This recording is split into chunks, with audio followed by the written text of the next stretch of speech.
Everyone needs a little hero. Chapter 21. Trouble Ahead. After the entire interaction between Soren and Casper, Hero's father, Casper returned to their home while Hero and Ray went off to help some nearby humans.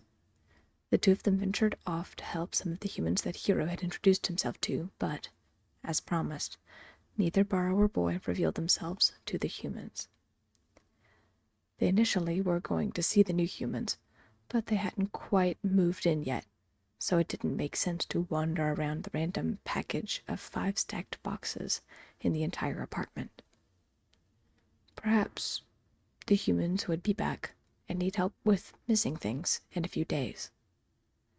In the meantime, Hero ventured from place to place to help his friends, with Ray by his side. It pained Hero to not say hello to all of his friends, and he promised himself that he would be more careful as long as he was with Ray. Their missions went off without a hitch. They sharpened pencils and replaced lead for wattening, stitched up Maggie's doll that was torn, and even went down to the first floor to help Eliza by pulling out things that had rolled under different pieces of furniture. The two boys joked and had a good time, though there was the lingering apprehension that something terrible was going to happen to the borrower who attacked Ray and his family. Instead of focusing on that, Ray asked how Hero knew these different humans, and asked about their quirks, things he knew about them, and different things they could do to help them out. Hero, more than ready to talk about his human friends, told Ray everything about them, even sharing some of their experiences together, and how they ended up meeting. Ray shuddered to think about how easily Hero went up to some of them and introduced himself, specifically Eliza. "But what if she grabbed you too hard? You really took a risk calling out to her like that," stated Ray, as he hoisted his bag over his shoulder. The green-eyed borrower boy shrugged as he checked that the line was safe for him to climb. "Yeah, it was a risk, but I think it was worth it. She's really nice and gentle. Maybe you could meet her one day," suggested Hero. Ray gave him a discouraging look. "Or no, it's whatever you are comfortable with." Hero climbed the line and felt the weight of Ray's look. Why couldn't he just try? Eliza was a good person. Still, he elected to not put pressure on the issue. Ray had a scare the last time he tried to introduce his two best friends, Ray and Sam. Ray would come around. Hero was sure of it. The two of them ventured back to Ashland's home, where Ray parted ways with his friend and made his way back home. Hero balanced over the boards, tiptoed over the different rafters, and finally made it back to the main air shaft leading to the community. As he approached his home, he heard something, a kind of roaring sound. It didn't quite sound like the elevator that thundered past the main shaft from time to time. No, it sounded bigger, angrier. Hero approached cautiously, descending the stairs as he continued to listen with all of his might. He inched closer and closer to his home, now starting to distinguish the sound as voices. He listened closer to see what was going on. The moment he did, however, it was absolute mayhem. "You can't do this to him! He was just defending himself!" "They're the ones who've jeopardized our existence.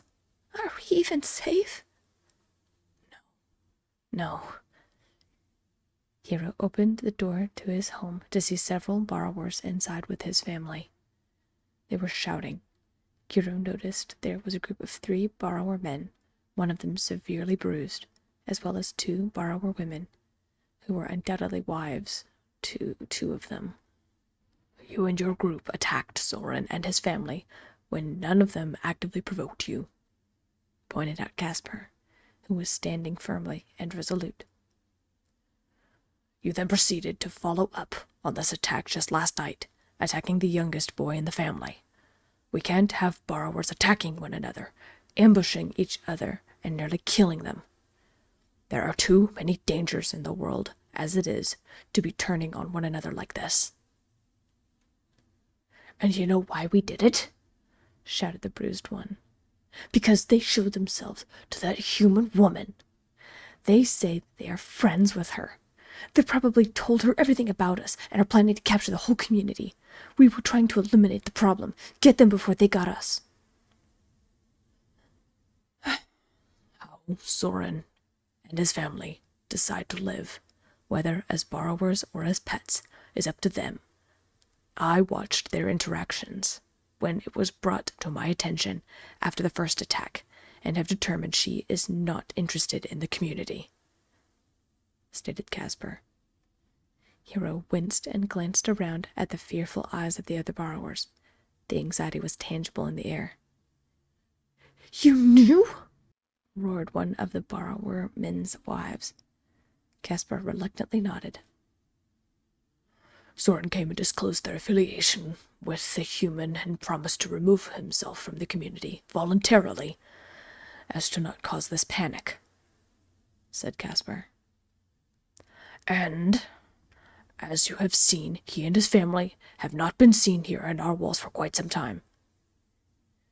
"It doesn't matter. They need to leave. They're putting us all in danger," shouted one of the men. "None of you have gone to the home after our warning, meaning you actively sought out Soren and his family. The only ones they are putting in danger are themselves by living out with a human who has done nothing to actively seek out our community or interact with other borrowers. Rather than bring the issue to me, when you first found out about Soren and his family's situation, you took matters into your own hands and attacked them. If you want to remain here, you will not approach them or the community again. You will live in the lower levels with those humans and vacate your homes," commanded Casper. We'll tell the whole community you are letting this human keep borrowers as pets," sneered one of the women. "A cause mass hysteria? Go on. See what problem that solves. My proposal of having you move away while residing in the building is the best solution I can come up with without banishing you completely.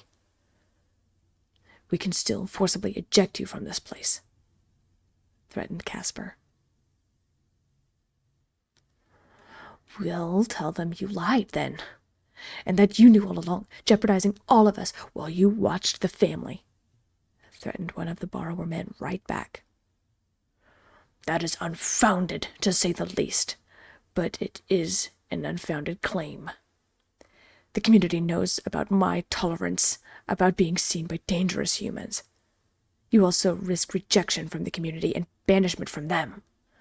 Revealing you've been seen by a human, caught and then released, will undoubtedly earn you societal rejection. Now, unless you want to be forcibly removed from the building, please move your belongings and do not engage with the community or Soren and his family again. This is for their safety and your own," stated Casper. "Our own? What does that mean?" spat the bruised borrower. "It means that if Soren, his family, or the human see you near them again, they will defend themselves, which is the best they can do given the circumstances," stated Casper. "Now leave." In a huff, the borrowers stormed out of Hero's home, sure to give him a dirty look as they walked past. Hero watched as they slammed the door and, slowly, his family emerged. "Casper, this isn't good," said Hero's mother, Prim, as she stepped up to her husband. "There is no alternative," stated Casper, taking the first deep breath he could manage as he reached up and pinched the bridge of his nose with his thumb and forefinger. "I do not want to banish them completely now. It would be a death sentence. I also can't have Soren's family attacked every few days. Ashlyn might get angry and decide to take matters into her own hands." Hero watched as his siblings slowly emerged from their rooms, his oldest sister carrying his youngest sister in her arms. "Dad, are we safe?" asked Callie, Hero's oldest sister. Hero could hear the sadness and apprehension in her voice. "Yes, we will be all right. We just have to stay close and look out for one another," stated Casper as he looked fatefully at his family. Hero, filled with apprehension, stepped forward and hugged his father. He wished he could do something to make him feel better. For a moment, just a fluttering moment, Hero thought about reassuring everyone that humans weren't as terrible and scary as they thought. He wanted to tell them about his human friends, and that they had nothing to worry about because humans were understanding and wouldn't hurt them. But he didn't. He stayed quiet as the family gathered together and embraced one another. The next few days were filled with tension. It was obvious that some of the borrowers were on edge. Undoubtedly, they were told by the banished group that they needed to be wary about Ashlyn, the human Soren and his family were playing pet, too. Some of them even dared to ask Hero if he was still friends with Ray. Still, there was no mass exodus. No one left. Everyone simply hunkered down and, most likely, packed in preparation to leave at a moment's notice. They were obviously doubtful about everything that really happened and unwilling to leave their wonderful homes. Hero knew he needed to be careful on his way to go see his friend Ray, as well as his human friends, which was disheartening to say the least. When they hung out, venturing out to help humans anonymously, Hero explained the situation in the community and how Ray needed to be careful if he went further in. Don't worry about me," said Ray. "I'll be all right. Anyway, I can borrow what I need from Ashlyn or any of the nearby apartments. I only went there to help you out." "Well, that's good to hear. Speaking of nearby apartments, there are a few that I want to go check out. The humans are there and unpacking. They've already lost loads of stuff under the floors and under furniture," said Hero. "Sounds like a plan to me," grinned Ray. The two of them set out quickly, extinguishing their hip lamps as they arrived at the loose baseboards of the new apartment. "Nice and quiet," reminded Ray, as he crouched near the base and pushed open the board. Both boys listened intently and could hear the front door open and close before a long gap. Then it opened and closed again, this time accompanied by the sound of a dozen or so shoes. "Right over here," instructed someone who sounded like he was just a little bit older than Ray and Hero. Suddenly, there was a new sound. It was hard, and sounded like it was gliding across the floor. There was a thrum, accompanied by the smooth rumble, followed by a rubber-sounding squeak, before it stopped. Ray and Hero glanced at one another in confusion as they listened to the sound. "Wheels?" mouthed Ray as he peered a little further out. He ducked back immediately as a massive tire rolled past.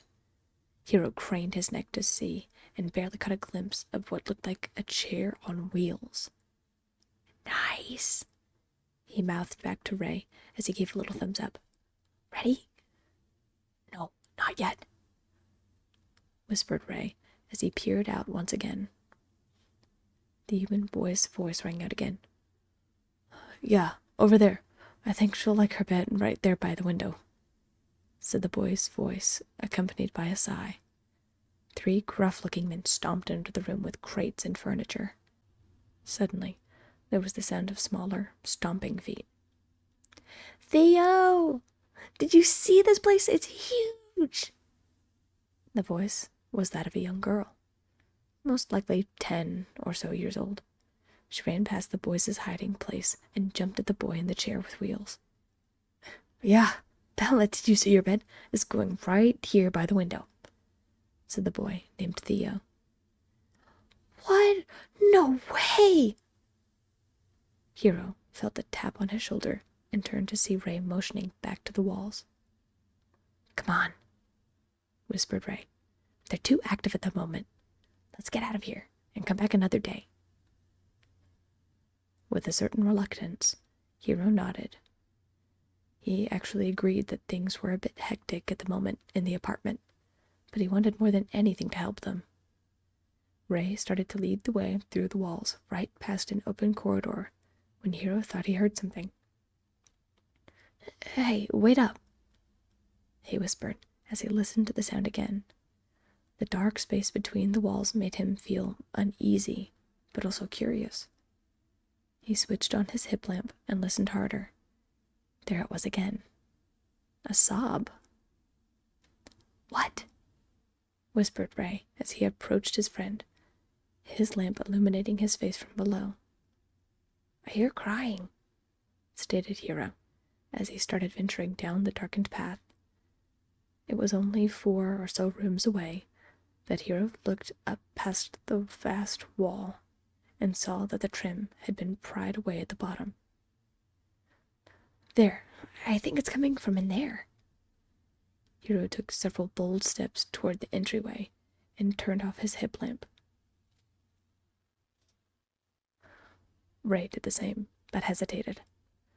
There was something off about this place. There was a lingering scent in the air he wasn't familiar with. As Hero reached for the opening, Ray stepped forward and clasped his friend's shoulder in his hand. "Hero, wait. It might be dangerous," hissed Ray as he followed his friend. "I'm not going out very far. I just want to see what's going on," said Hero as he smiled reassuringly and stepped out into the room. Ray followed behind closely and saw that the trim was under a dingy-looking desk. There was little to no light in the room. The walls were probably some kind of pink at one point, but they were covered with posters and, from what Ray could see, chips and holes in the wall. Ray also noticed a single lamp light that was on above them. Ray also noticed that the human, a girl probably a little older than them, was on her bed, sprawled out. She was the one who was crying. The door was shut. The window was covered. The girl sounded like she was sobbing again. Still, chills ran up his spine. Something was wrong about this place. Something was very wrong. "Hero, we need to..." Ray barely formed the words when he noticed Hero was already darting from under the desk where he was to the leg of the table, which he was already climbing. Ray, with caution, began to climb the side of the desk after his friend, trying to tap the furniture to get his attention. Hero, on the other hand, wanted to see who was crying. Why were they upset? Were they missing something? Could he help? Was this someone new who he could be friends with? Maybe they were crying just because they were lonely. He swung his leg over the edge of the desk just as the human girl sat up, mascara-colored streaks dripping down her cheeks as she turned her eyes onto the desk and onto Hero. Hero watched as her eyes widened. She choked back another set of tears as she wiped her eyes and stared at him. Hero smiled as he watched the sadness turn to curiosity. See, he was making it better already. That's when she spoke, and her words chilled Ray to the bone. "Whoa, Austin was right,"